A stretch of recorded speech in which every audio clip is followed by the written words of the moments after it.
Normally, I don't do a versus when the products are not in hand. I am going to be getting the S24 Ultra, but I'm doing this versus now because I think a lot of people this year are going to be making this decision. I think it's an important decision, so I want to talk about it ahead of time. And I'm not getting an S24 Plus anyway, so that's not something that would be coming in. But rest assured, all the other verses you're going to see on this channel are going to be with the S24 Ultra in hand versus any number of devices from previous Samsung generations and other phones as well. But I wanted to talk about this particularly, S24 Ultra versus the S24 Plus, because it's not a matter of spec or how it's going to perform or anything like that. I mean, there is one spec consideration to take into account. A couple of them, maybe if you think the display as well. But it's really an economic discussion that we're having with the S24 Plus. It's really where you're coming from in terms of your Samsung journey, I guess you could say, and what your mindset has been, what you've been holding on to. If you're looking at either of these devices, by the way, and I've helped out, please click the link in the description because it does help the channel. It does support me getting all these devices and stuff like that, and I do appreciate that very much. Plus, you save an extra $50. You use that link, it's exclusive, you save an extra $50 off the devices. So, S24 Ultra. For the last few years, we've been trapped, especially if you're someone who bought, like I've used this as the example because this is kind of the last phone that was more in the S lineup as opposed to the Note lineup.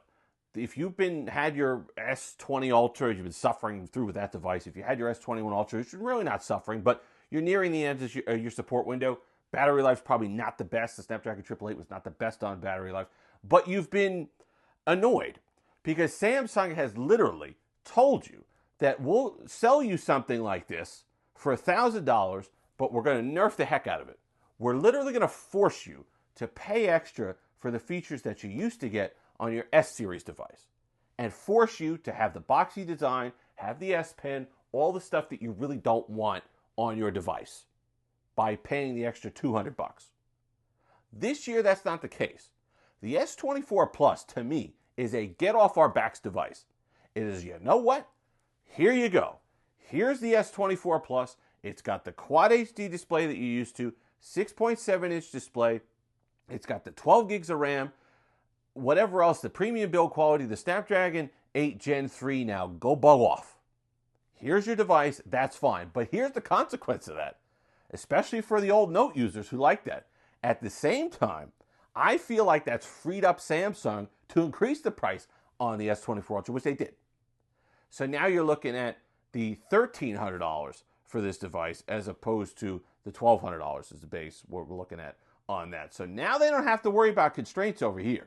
You're going to get expensive over here in the coming years because they can say, you know what? If you don't want to pay for it, we're not forcing you to pay for it anymore. So if you can't afford this, or you don't want this or whatever, too bad.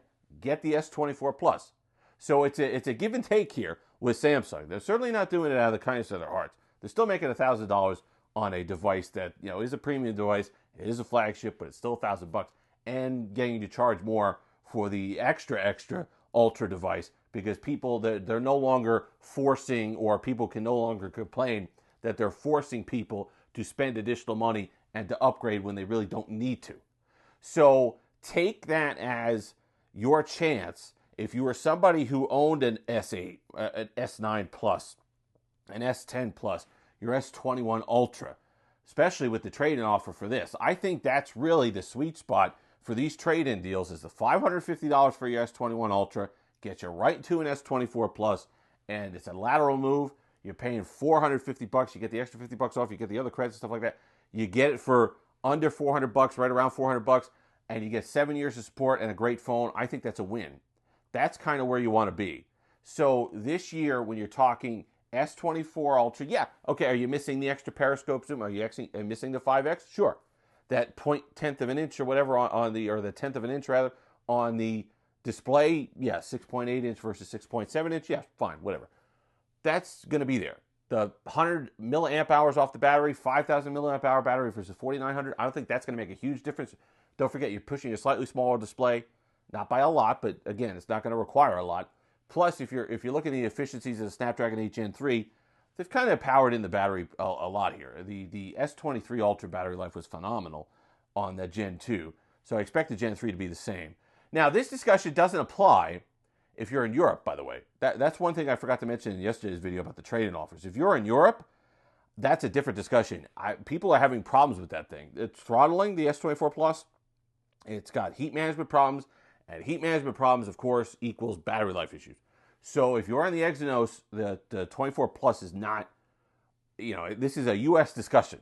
I think this is U.S. consumers are getting that get out of jail free card this year, whereas overseas, if you're watching this, the Exynos is not the answer, and you're still kind of forced to go with the S24 Ultra in order to get the Snapdragon. So unfortunate for you guys overseas. However, here in the United States, I do think it's a nice move for you to transition out. And if you're somebody who needs that 5x periscope zoom.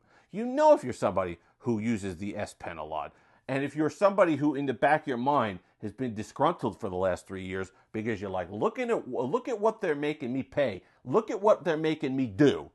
Just to get a Quad HD display, the best camera system, whatever I have to do, 12 gigs of RAM, just to be able to get a device that was comparable to what I had before at the flagship level. And it kind of takes that angst out of the discussion now with Samsung. They kind of take that discomfort out of the purchase for somebody who's coming from an S21 Ultra or an S Plus or whatever from down the line. And I think that's really the important part when we're talking about these two devices. That's really the discussion this year. It's not really the spec anymore. It's not feeling like you're getting ripped off for $1,000 paying for a 1080p display, which was disgraceful, which was nonsense. I think they finally got enough pushback later because last year was the first year that there was really a lot of pushback. Last year was the first year where people were like, you know what, this is dumb. What are we doing? This is not what you should be doing for this. That's actually legitimately unacceptable in 2023, now 2024. To have a $1,000 device that's a premium flagship device with top-tier specs outside of that with a 1080p display for a company like Samsung. So I was glad to see that kind of pushback. And everybody said, why are you guys complaining? Reviewers and journalists and whatever complain all the time because that's what moves the needle. If you get enough civil unrest over something like that, eventually there's going to be some movement. Now, did they do that out of the kindness of their hearts? No, that means they could charge more for the 24 Ultra. But you do get an out. You do get something in return. There's at least a give and take. Where before, it was just take with Samsung. They're like, yeah, you know what? We're going to take your $1,200 if you want a Quad HD display. So big differences this year in price, in the economics of these devices. Not a lot of difference in the spec. And I think that's what's important. So if you're in the United States, I'll stress that again. If you're in the United States and you've got an S21 Ultra, you've got an S20 Ultra, you got a Note 20 Ultra that maybe you were, I don't know why, you just realized you don't use the S Pen as much as you thought, and it's time to move on from that. I think this is the year that you could pick up an S24 Plus, be in good shape, and you'll go on from there. Please use the link in the description. It does help the channel. I'm interested. Let me know what you've pre-ordered. A lot of people have told me they've done this kind of move with the S21 Ultra to the S24 Plus. That's why I was kind of pushing that one, because I think that's really a sweet deal. I think that's one of the rare times when you could feel like you kind of beat the company a little bit with that one. I think that's an out. That's like kind of a gift to the fans, if you will, on that particular one. But let me know what you did in the comments down below. If you've made it this far, like, comment, subscribe, all that fun stuff. Until next time, have that Steelers.